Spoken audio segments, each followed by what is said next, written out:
Bonjour, comment allez-vous? Watashi no namae wa Weru Muria desu.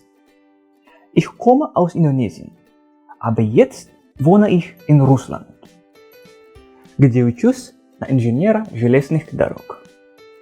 So you see, it's kinda cool to be able to speak in different languages, right? Makanya, nggak mau coba belajar?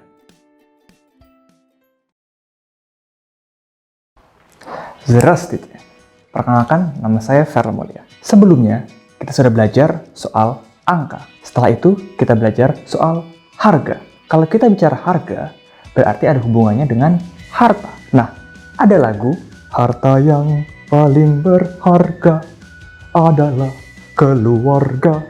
Maka dari itu, dalam video kali ini, kita akan belajar soal keluarga. Baik.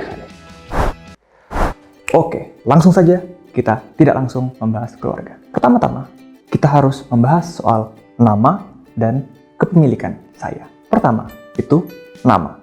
Sebelumnya, kita sudah belajar soal kata ganti orang. Ada ya, ty, on, ana, ano, me, we, dan ani. Setelah itu, kita juga belajar soal perubahan mereka. Yang ada nye, cibe, imu, dan lain sebagainya. Saat ini, ketika kita ingin menyatakan nama, maka mereka ada lagi perubahannya. Untuk ya, ada minya. Untuk ty, ada cibia. Untuk on, ada yevo. Untuk ana, ada yeyo. Untuk ano, ada yevo. Untuk me, ada nas. Untuk we, itu was. Dan untuk ani, itu ich. Nah, untuk apa kita belajar perubahan-perubahan yang baru tadi itu? Karena begini rumusan untuk nama. Kak, bla bla bla, zavut. Kak, bla bla bla, zavut. Di mana bla bla bla diisi dengan perubahan yang tadi. Jadi misalnya, kalau kita ingin bertanya, siapa nama kamu? Kamu itu ty, dan ty berubah menjadi cibia. Berarti, siapa nama kamu? Kak, cibia, zavut. Dan jawabannya itu adalah bla bla bla, zavut, bla bla bla. Bla bla bla yang pertama itu adalah kata ganti orang, dan bla bla bla yang kedua itu namanya. Misalnya, nama saya adalah bla bla bla. Jadi, ya itu minya, dan nama saya adalah Ferl, berarti minya, zavut, Ferl. Apakah kalian merasa dejavu? Karena kita sudah belajar ini di episode yang kedua kemarin. Jadi, rumusan hukumnya itu yang sebenarnya seperti itu. Sekali lagi, jadi misalnya kita ingin bertanya, ada orang lewat, siapa nama dia? Kita bilang, Kak Yevo Zavut. Siapa nama dia? Misalnya nama dia Anton, jawabannya berarti Yevo Zavut Anton. Nama dia adalah Anton. Misalnya lagi, Kak Yeyo Zavut. Siapa? Nama dia perempuan. Nama dia perempuan misalnya adalah Maria, Yeyo, Zavut, Maria, dan sebagainya.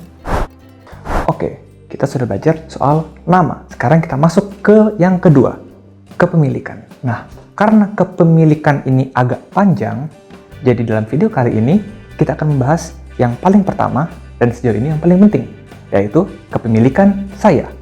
Atau dalam bahasa Inggris, my, milik saya. Dalam bahasa Rusia, kata my ini memiliki 4 versi. Ada moi, maya, mayo, dan mai. Kapan kita menggunakan versi yang ini dan yang itu? Moi digunakan apabila bendanya itu adalah maskulin, bergender maskulin. Maya apabila bendanya bergender feminin. Mayo apabila gendernya netral. Dan mai apabila dia jamak, tidak peduli gendernya. Misalnya, dom, rumah. Kalau rumah saya berarti moi dom, bukan maya dom atau mayo dom, tapi moi dom. Karena dom itu gendernya laki-laki. Kalau misalnya simya, keluarga, itu gendernya perempuan, feminin. Berarti digunakan maya, simya, bukan moi, bukan mayo. Dan akhirnya sekarang kita masuk ke tema yang di judul tadi, keluarga. Keluarga. Kita mulai dari keluarga inti dulu. Ada ibu. Dalam bahasa Rusia itu mama. Tapi ada versi resminya, mach. Ada juga ayah. Dalam bahasa Rusia itu papa. Versi resminya отец. Yang ini mungkin lebih mudah untuk diingat, mama, papa. Tapi anak, dalam bahasa Rusia, anak itu rебенок.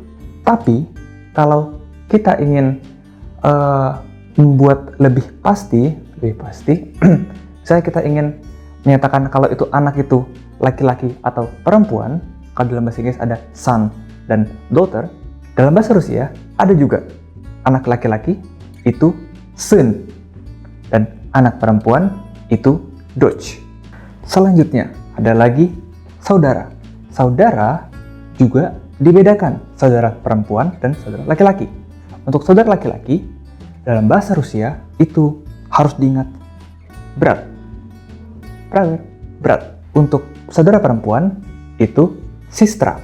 Nah, kalau kita ingin menjelaskan kalau dia lebih tua atau lebih muda, kita bisa tambahkan untuk brat itu ada starshий brat, berarti kakak laki-laki. Ada juga mladший brat, yaitu adik laki-laki. Kalau untuk perempuan, kakak perempuan itu старшая сестра. Untuk adik perempuan itu mladшая сестра. Selanjutnya ada kakek dan nenek. Kakek itu дедушка, nenek itu бабушка. Ada juga paman dan bibi. Paman itu дядя, bibi itu тетя. Dan seterusnya bisa dilihat sendiri. Jadi sekarang kita langsung saja ke kalimat contoh. Это мой дом. Ini adalah rumah saya. Это моя семья. Ini adalah keluarga saya. А это моя мама. Dan ini adalah ibu saya. Ее зовут Марта. Nama dia adalah Marta. Ей 44 года. Umur dia adalah 44 tahun. Моя мама домохозяйка. Ibu saya adalah seorang ibu rumah tangga. Это мой дом. Это моя семья. А это моя мама. Ее зовут Марта. Ей 44 года. Моя мама домохозяйка. Kalimat singkat. Begitu saja.